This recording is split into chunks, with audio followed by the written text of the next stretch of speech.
Assalamualaikum dan salam sejahtera. Media Kit. Asas Sains Komputer Tingkatan 1, Pemikiran Komputasional. 1.1 Asas Pemikiran Komputasional. 1.12 Menyelesaikan sesuatu tugasan menggunakan teknik leraian dan menentukan langkah secara tertib. Mari kita pergi ke profil saya. Nama saya Nur Ashura binti Azizan, bernombor metrik D20182086-291, mengambil kursus KPD 3016 di dalam kumpulan AT46A. Nama pensyarah saya Dr. Jamilah. Saya menyediakan dua tajuk, RPH dan tajuk.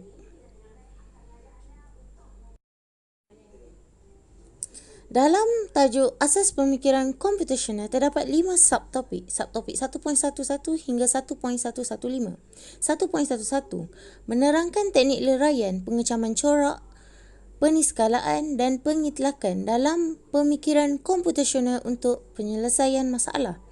Teknik yang pertama, leraian. Pemecahan sesuatu masalah atau sistem yang kompleks kepada bahagian-bahagian yang kecil memudahkan pemahaman dan penyelesaian. Pengecaman corak. Persamaan-persamaan yang terdapat beberapa masalah atau dalam masalah yang sama. Peniskalaan. Mengutamakan perkara-perkara yang penting dalam sesuatu masalah yang meninggalkan perkara-perkara yang kurang penting. Pengitlakan. Membina model-model berdasarkan corak-corak yang telah dikenal pasti daripada beberapa masalah yang serupa.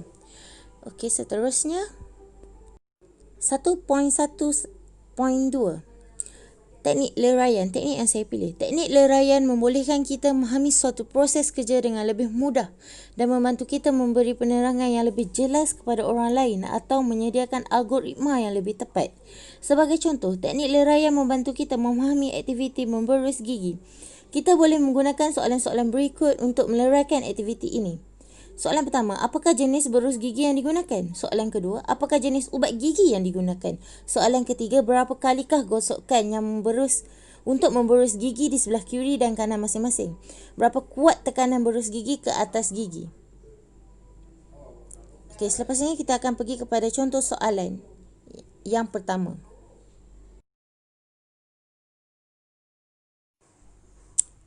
Okey, ini adalah contoh soalan.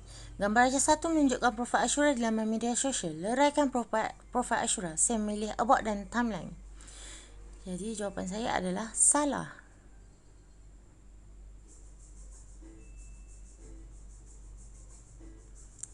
Saya cuba lagi.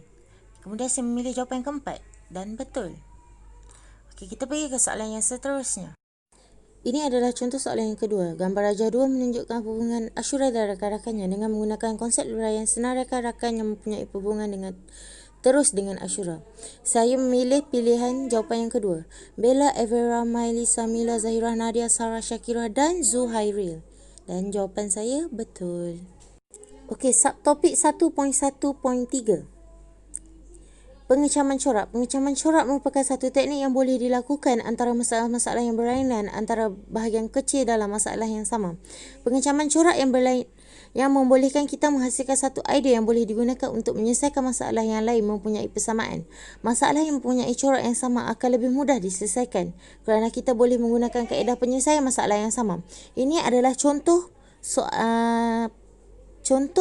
teknik pengecaman corak dalam buku teks. Kita pergi ke subtopik yang seterusnya. 1.1.4 Peniskalaan. Seorang postman ditugaskan untuk menghantar surat ke 7 buah kampung iaitu kampung A, B, C, D, E, F dan G. Raja 1.10 menunjukkan jarak antara kampung tersebut dalam kilometer. Postman diminta untuk mengelakkan laluan A ke D kerana terdapat jalan rosak. Pilih satu laluan yang mengambil masa yang paling singkat bagi postman untuk menyiapkan tugasnya. Ini adalah contoh soalan dalam Raja 1.1.0 dan ini adalah jalan, tetapi di sebelah kanan adalah jalan, tetapi kita perlu memilih jalan yang tersingkat dan kita perlu mengira jarak tanpa melalui laluan A ke D. Okey, kita akan pergi ke subtopik yang terakhir iaitu 1.1.5 pengitlakan. Kebolehan untuk mengenal pasti kesamaan atau perbezaan merupakan kemahiran asas bagi penyelesaian masalah dan mereka bentuk algoritma. Apabila ciri-ciri kesamaan atau perbezaan dapat dikesan, masalah boleh dipecahkan kepada bahagian-bahagian kecil yang lebih mudah diselesaikan. Lebih banyak corak yang kita temui, lebih cepat dan mudah masalah dapat diselesaikan. Sebagai contoh, lihat gambar-gambar di bawah. Soalan pertama, apakah haiwan yang anda lihat dalam gambar-gambar di atas? Iaitu burung. Soalan kedua, apakah yang dibuat oleh burung-burung tersebut? Iaitu terbang. Jawapannya secara konklusi ialah semua burung boleh terbang.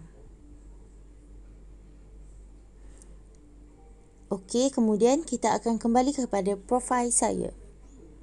Seterusnya kita akan melihat RPH. Saya memilih media kit ini berdasarkan RPH 3 saya dan ini adalah screenshot daripada RPH 3 saya yang akan saya sertakan sekali di dalam bentuk PDF.